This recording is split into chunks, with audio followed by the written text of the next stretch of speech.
Okay, I am doing my ballet favorite performances. This one is the Russian Dance in Swan Lake and recovering from an injury.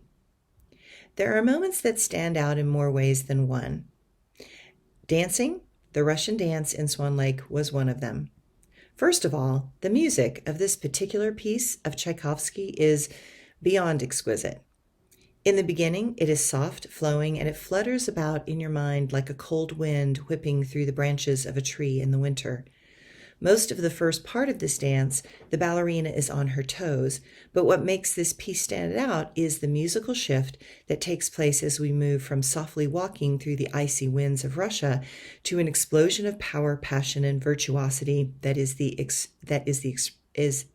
expressed by the Russian people at the end. This music calls to the sinuousness between the humming strings of the violin and the elongated gracefulness of the dancer.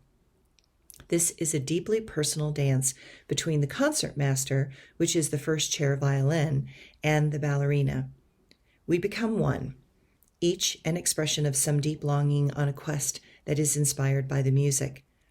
Ballet is designed to flow with the violin in all ways, and in each ballet there are specific instruments that move us into that dance.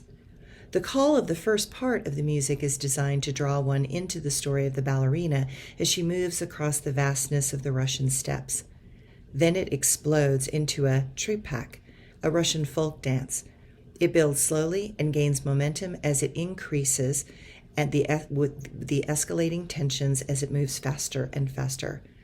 While it starts as a solo by the violin, as it builds, it includes the whole orchestra in the coda at the end.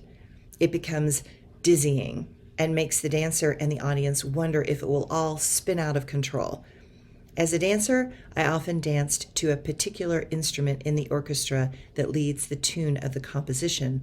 More often than not, it is either a piano, a flute, or the violin.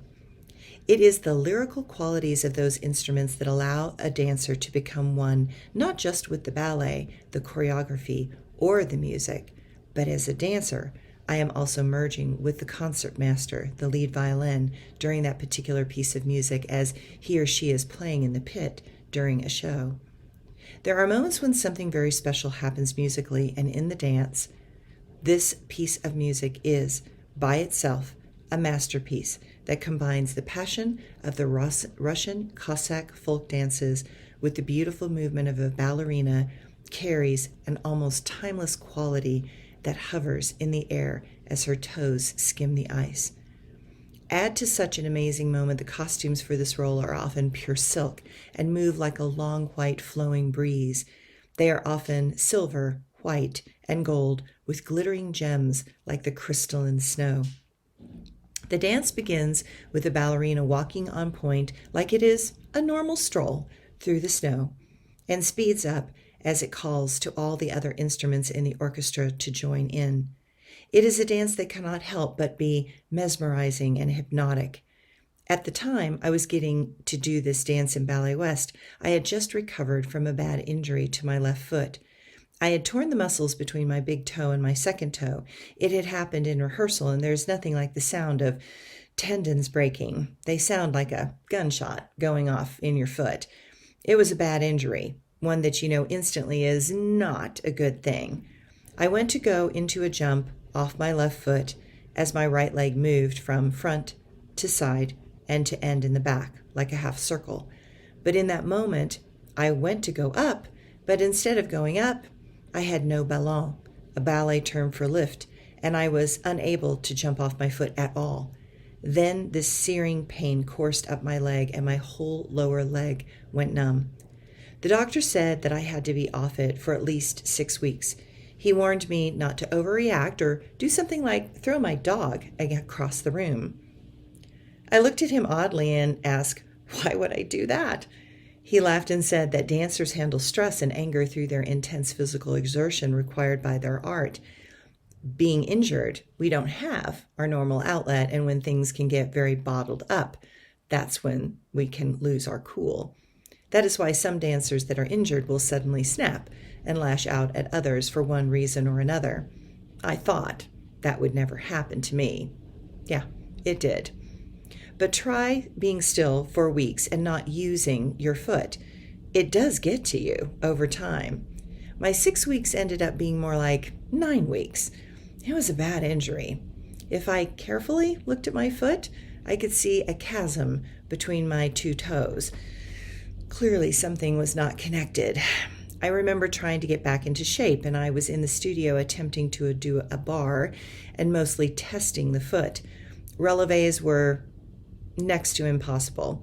I had to learn how to work the outside muscles of my foot to allow me to raise my heel. I remember being in that small studio with Bruce Caldwell, the principal male dancer of Ballet West, and crying.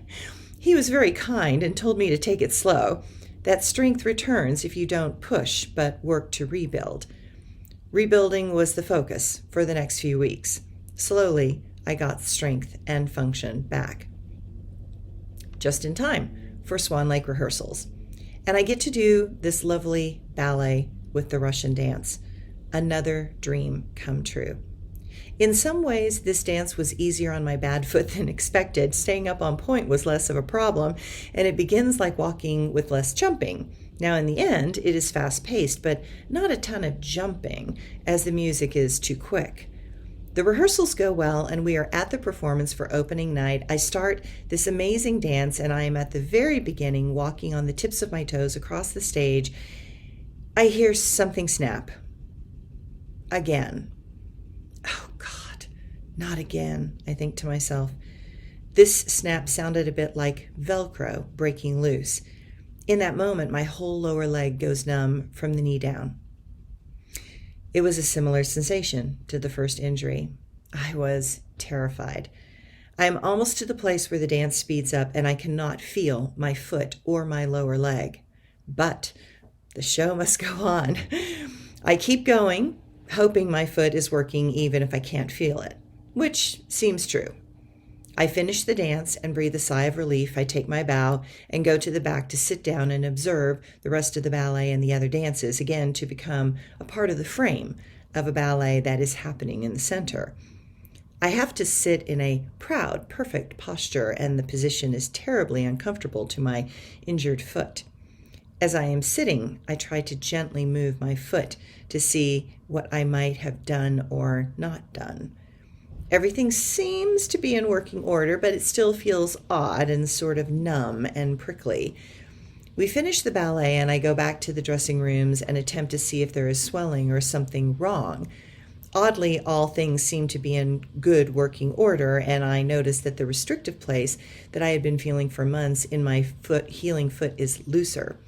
There is a more range of motion, and that is when I realized that I had broken some scar tissue loose. When we are injured, the scar tissue is tougher type of tissue. It tries to restrict the area so the body can heal.